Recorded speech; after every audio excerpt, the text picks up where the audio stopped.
are cheap steaks only for cheap skates. Yeah, that's a tongue twister, but this is gonna taste tasty on your tongue. This is gonna be one of the best steaks that you've tried. And you're going to do it with a cheap steak. It's gonna rival ribeye, and it's gonna be incredible. Here's how to do it. Now we're starting out with our chuck roast here, and we actually sat this in the refrigerator for a couple of hours. We salted it as well.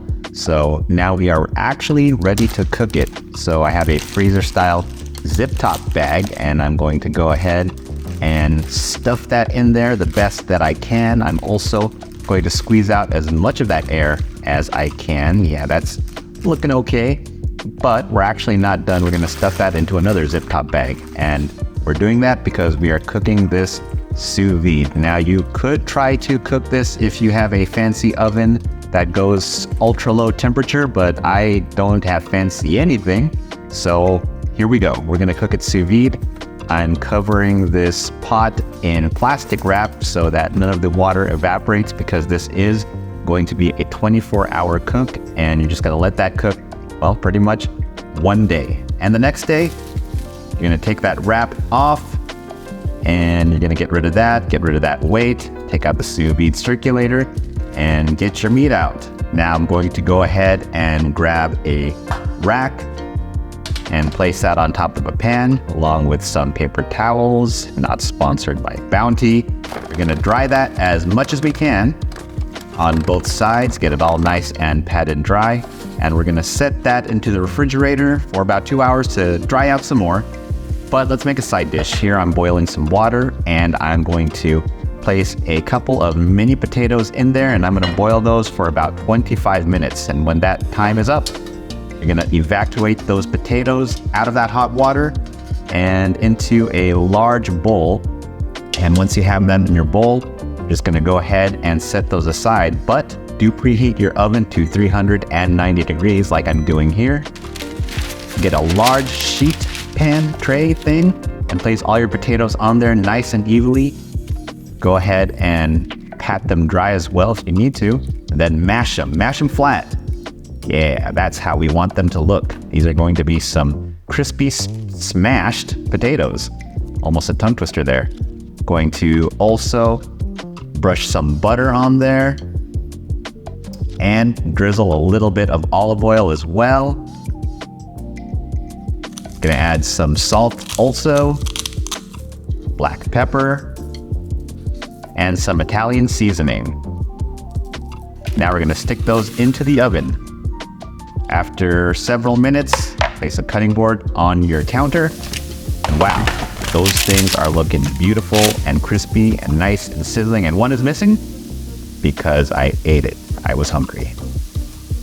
Look at that. Do admire this side dish. It's going to go great with your steak. I need some more potatoes in my life. Hold on.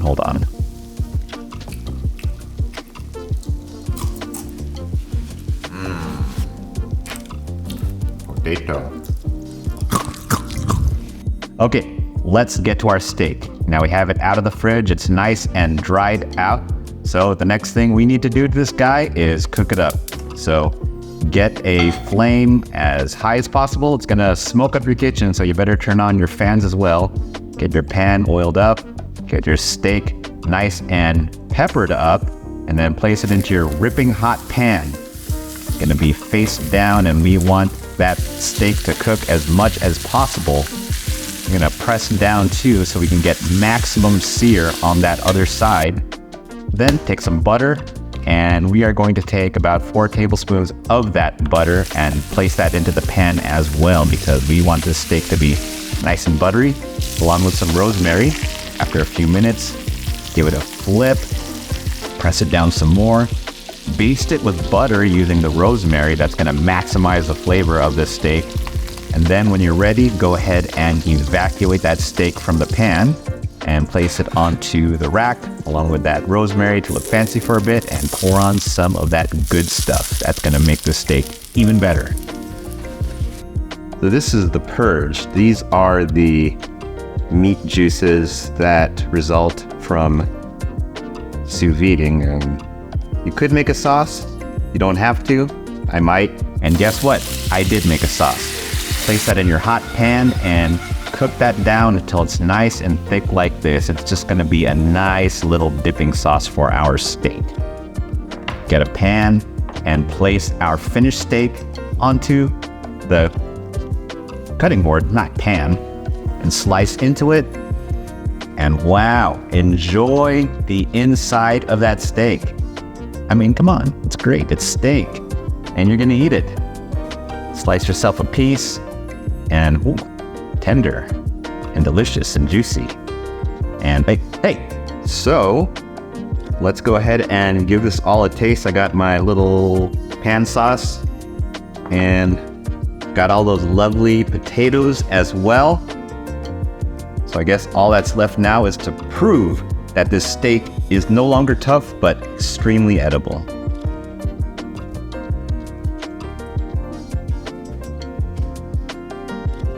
I love sous vide. I do gotta try it with some of that sauce.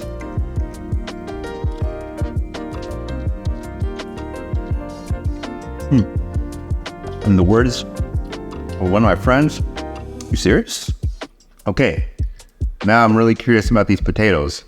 I mean, I tried them earlier, but now sort of the experience with the steak. Anyways, let's try it together, or let's try it out. Meat and potatoes is a combination you can't beat. But furthermore, if you take an expensive cut of meat, like the chuck roast, give yourself enough time, cook it for 24 hours, then finish it off in a ripping hot pan, you're gonna end up with a steak that I say even rivals the ribeye. In my opinion, it's better.